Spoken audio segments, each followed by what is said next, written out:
Share market में invest करना थोड़ा स्कैरी लग सकता है, खासकर नए लोगों के लिए।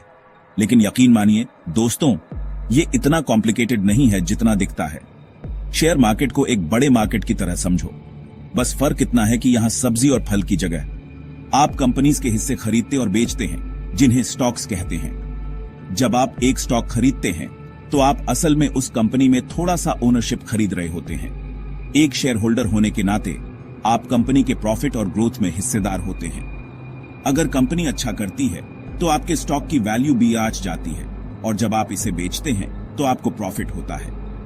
वहीं दूसरी तरफ अगर कंपनी खराब परफॉर्म करती है तो स्टॉक की वैल्यू कम हो सकती है, जिससे आपको लॉस हो सकता है। शेयर मार्केट इकोनॉमी में एक इंपॉर्टेंट रोल प्ले करता है। यह कंपनीज को एक्सपैंड और ग्रो करने के लिए पैसे जुटाने का प्लेटफॉर्म देता है। इन्वेस्टर्स के लिए यह बिजनेसेस की सक्सेस में पार्टिसिपेट करके अपना वेल्थ बढ़ाने का मौका देता है। इन्वेस्ट करने से पहले शेयर मार्केट की बेसिक्स समझना जरूरी है। यह नॉलेज आपको सही डिसीजंस लेने और कॉन्फिडेंटली मार्केट में नेविगेट करने में मदद करेगा। आगे के सेक्शंस में हम शेयर मार्केट के डिफरेंट पहलुओं को और डीपली एक्सप्लोर करेंगे। आपको इन्वेस्टमेंट जर्नी शुरू करने के लिए जरूरी टूल से इक्विप करेंगे। शेयर मार्केट दो मेन तरीकों से काम करता है, प्राइमरी मार्केट और सेकेंडरी मार्केट। प्राइमरी मार्केट वो जगह है जहां कंपनीज सबसे पहले अपने शेयर्स पब्लिक को इनिशियल पब्लिक ऑफरिंग या आईपीओ के थ्रू इश्यू करती हैं। यह ऐसा है जैसे कोई कंपनी कोई नया प्रोडक्ट लॉन्च कर रही है और उसे पहली बार कस्टमर्स को ऑफर कर रही है। Investors in newly issued shares को एक फिक्स्ड प्राइस पर खरीद सकते हैं। आईपीओ कंप्लीट होने के बाद शेयर्स सेकेंडरी मार्केट में ट्रेड होने लगते हैं, जो एक रेगुलर मार्केट की तरह होता है, जहां बायर्स और सेलर्स एग्जिस्टिंग शेयर्स को ट्रेड करने के लिए आते हैं। बॉम्बे स्टॉक एक्सचेंज या बीएसई और नेशनल स्टॉक एक्सचेंज या एनएसई इंडिया के दो प्रोमिनेंट स्टॉक एक्सचेंजेस हैं जहां ये शेयर्स ट्रेड होते हैं। इन्हें ऐसे बस्लिंग मार्केट प्लेसेस की तरह समझो जहां बायर्स और सेलर्स प्राइसेस पर निगोशिएट करने और ट्रेड्स करने के लिए मिलते हैं। ज्यादातर इन्वेस्टर्स सेकेंडरी मार्केट में पार्टिसिपेट करते हैं, जहां वो कंपनी के परफॉर्मेंस, मार्केट कंडीशंस और दूसरे फैक्टर्स के आधार पर शेयर्स खरीदते और बेचते हैं। सेकेंडरी मार्केट में किसी स्टॉक की ट्रेडिंग प्राइस सप्लाई और डिमांड के फोर्सेस से तय होती है। प्राइमरी और सेकेंडरी मार्केट के बीच का डिफरेंस समझना इन्वेस्टर्स के लिए बहुत जरूरी है, क्योंकि इससे उन्हें यह समझने में मदद मिलती है कि स्टॉक्स कैसे इश्यू होते हैं, उनकी वैल्यू कैसे तय होती है और कैसे ट्रेड होते हैं। यह नॉलेज इन्फॉर्म्ड इन्वेस्टमेंट डिसीजंस लेने का बेस बनता है।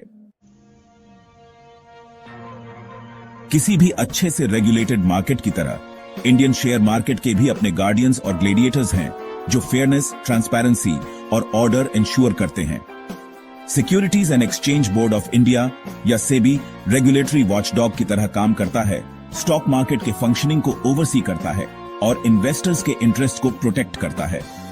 सेबी को एक विजिलेंट पुलिस फोर्स की तरह समझो, जो इंश्योर करता है कि सभी participants rules and regulations follow करें, फ्रॉडुलेंट एक्टिविटीज को रोके और मार्केट इंटेग्रिटी मेंटेन करें। बॉम्बे स्टॉक एक्सचेंज या बीएसई और नेशनल स्टॉक एक्सचेंज या एनएसई इंडिया के दो मेन स्टॉक एक्सचेंजेस हैं, जो स्टॉक्स ट्रेडिंग के लिए प्लेटफॉर्म प्रोवाइड करते हैं।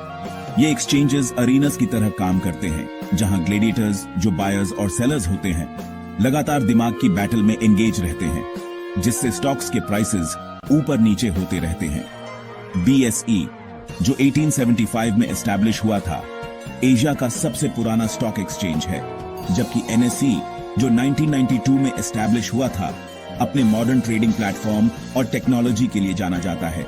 दोनों एक्सचेंजेस इंडियन शेयर मार्केट के स्मूथ फंक्शनिंग को फैसिलिटेट करने में इंपॉर्टेंट रोल प्ले करते हैं।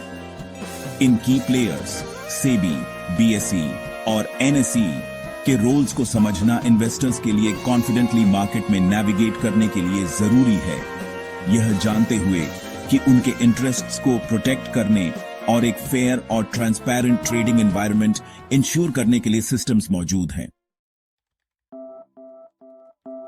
सेक्शन 4, प्लेयर्स को समझना स्टॉक्स के प्रकार।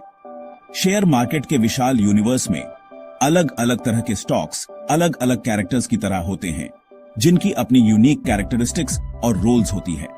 इन्वेस्टर्स के लिए इन्फॉर्म्ड डिसीजंस लेने के लिए इन कैरेक्टर्स को समझना बहुत जरूरी है।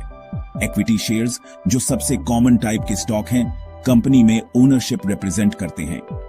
इक्विटी शेयर्स ओन करने से आपको कंपनी मीटिंग्स में वोट करने और डिविडेंड्स रिसीव करने का राइट मिलता है, जो कंपनी के प्रॉफिट्स का एक हिस्सा होता है जो शेयर होल्डर्स में डिस्ट्रीब्यूट किया जाता है।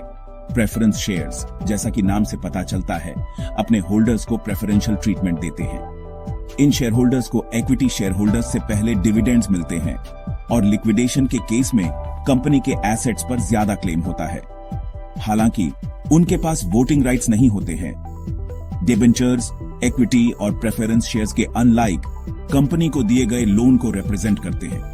जब आप डिबेंचर्स में इन्वेस्ट करते हैं तो आप कंपनी के क्रेडिटर बन जाते हैं और कंपनी आपको रेगुलर इंटरेस्ट पेमेंट्स करने और मैच्योरिटी पर प्रिंसिपल अमाउंट रिपे करने के लिए ऑब्लिगेटेड होती है। हर टाइप के स्टॉक का अपना रिस्क और रिवॉर्ड प्रोफाइल होता है। Equity shares potentially higher returns offer करते हैं, लेकिन हायर रिस्क्स भी होते हैं। प्रेफरेंस शेयर्स ज्यादा स्टेबिलिटी और रेगुलर इनकम देते हैं, लेकिन लिमिटेड ग्रोथ पोटेंशियल के साथ। डिबेंचर्स फिक्स्ड रिटर्न्स देते हैं, लेकिन इक्विटी शेयर्स के मुकाबले लोअर रिस्क के साथ। स्टॉक्स के डिफरेंट टाइप्स को समझना किसी प्ले के कैरेक्टर्स को जानने जैसा है। यह इन्वेस्टर्स को अपने रिस्क एपेटाइट, इन्वेस्टमेंट गोल्स और टाइम होराइजन के आधार पर सही इन्वेस्टमेंट इंस्ट्रूमेंट्स चूज करने की परमिशन देता है। सेक्शन 5, ट्रेडिंग की कला, स्टॉक्स की खरीद बिक्री। अब जब हमें शेयर मार्केट की बेसिक अंडरस्टैंडिंग हो गई है, तो चलिए ट्रेडिंग के प्रैक्टिकल एस्पेक्ट यानी स्टॉक्स की खरीद बिक्री की कला को समझते हैं। फिजिकल शेयर सर्टिफिकेट्स और क्राउडेड ट्रेडिंग फ्लोर्स के दिन गए। आज ऑनलाइन ट्रेडिंग की वजह से स्टॉक्स खरीदना और बेचना बस एक क्लिक अवे है। पहला स्टेप है एक डीमैट अकाउंट और एक ट्रेडिंग अकाउंट ओपन करना। डीमैट अकाउंट आपके शेयर्स को इलेक्ट्रॉनिकली होल्ड करने के लिए एक डिजिटल लॉकर की तरह काम करता है, जिससे फिजिकल सर्टिफिकेट्स की जरूरत खत्म हो जाती है। वहीं दूसरी तरफ ट्रेडिंग अकाउंट आपका शेयर मार्केट का गेटवे है, जो आपको स्टॉक ब्रोकर के थ्रू ऑनलाइन बाय और सेल ऑर्डर्स प्लेस करने की परमिशन देता है। एक बार जब आप ये अकाउंट सेटअप कर लेते हैं, तो आप स्टॉक्स खरीदना और बेचना शुरू कर सकते हैं। आप एक ऐसा स्टॉक ब्रोकर चूज कर सकते हैं जो एक ऑनलाइन ट्रेडिंग प्लेटफॉर्म ऑफर करता हो, जो आपकी नीड्स के हिसाब से सूटेबल हो। प्लेटफॉर्म आपको real time market data, research reports और आपके पोर्टफोलियो को ट्रैक करने के टूल्स प्रोवाइड करता है। जब आप एक स्टॉक खरीदते हैं, तो आप इसेंशियली एक स्पेसिफिक प्राइस पर एक सर्टेन नंबर ऑफ शेयर्स खरीदने का ऑर्डर प्लेस कर रहे होते हैं। वहीं दूसरी तरफ जब आप एक स्टॉक बेचते हैं, तो आप एक स्पेसिफिक प्राइस पर एक सर्टेन नंबर ऑफ शेयर्स बेचने का ऑर्डर प्लेस कर रहे होते हैं। फिर स्टॉक एक्सचेंज आपके ऑर्डर को एक बायर या सेलर के साथ मैच करता है और ट्रेड एग्जीक्यूट हो जाता है। जिस प्राइस पर स्टॉक ट्रेड होता है, वो सप्लाई और डिमांड के फोर्सेस से तय होता है। अगर सेलर से ज्यादा बायर्स हैं, तो स्टॉक का प्राइस बढ़ता है। वहीं दूसरी तरफ अगर बायर्स से ज्यादा सेलर्स हैं, तो स्टॉक का प्राइस घटता है। स्टॉक्स की खरीद बिक्री के प्रोसेस को समझना इन्वेस्टर्स के लिए इफेक्टिवली मार्केट में पार्टिसिपेट करने के लिए जरूरी है। यह उन्हें अपनी ट्रेडिंग स्ट्रैटेजीज एग्जीक्यूट करने और अपने इन्वेस्टमेंट्स को आसानी से मैनेज करने की परमिशन देता है। धन्यवाद। अगर वीडियो पसंद आया हो तो लाइक करो और चैनल को सब्सक्राइब करना मत भूलना। यह हमें प्रोत्साहित करता है। मिलते हैं अगले वीडियो में।